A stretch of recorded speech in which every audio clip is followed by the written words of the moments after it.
Can a browser make you a better gamer? Let's find out. While I was working on the $3 Xeon video, which you should go check out, I saw an advertisement for a gaming browser called Opera GX.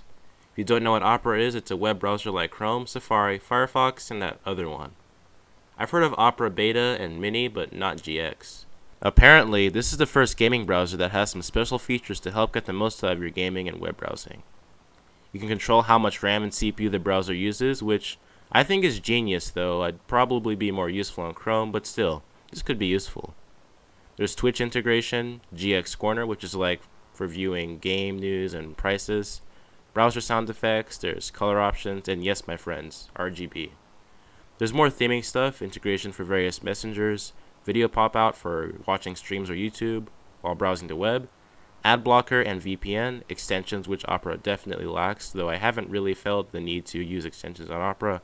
But the interesting thing is that you can use extensions from Chrome, which is pretty cool, and other than the floating video feature, which I don't know if it's currently available, that's it. And I have to say, if this all works and it's stable, I might switch. This is an early access browser, so I'm not sure if that's going to be the case, but if there's RGB, I'm in. Jokes aside, let's go over my experience using the first gaming browser.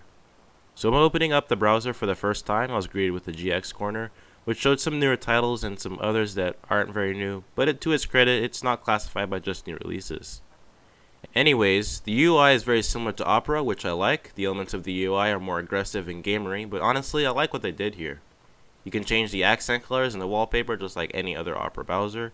Using the floating video on YouTube was pretty smooth. All you have to do is click detach on the video you're watching, and basically you watch YouTube videos while browsing on another page, and basically anywhere else.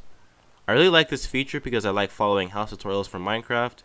Being able to watch it on the fly with detachable window was pretty enjoyable. I'm not a big gamer, so I don't really think I'll find myself using the resource limiter, but if you don't want Chrome eating all your RAM while gaming and surfing the web, this could be useful. Though, due to the severe bottleneck on my developing X79 system, I can't really effectively test the impact of this feature on gaming performance, but I'll show the differences right here before and after when having multiple tabs open in the GX browser and playing Ring of Elysium.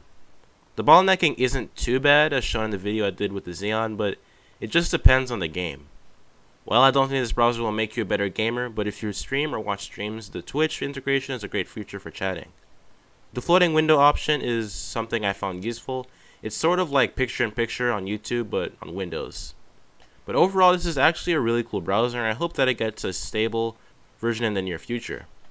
Anyways, I hope you enjoyed the video. If you have any questions or suggestions, please let me know in the comment section. I'll do my best to get back to you. If you did enjoy the video, hit that like button, but if not, you know where to go. While you're there, consider subscribing to the channel and enable notifications for more quality tech videos. Anyways, thanks for watching, and I'll see you later.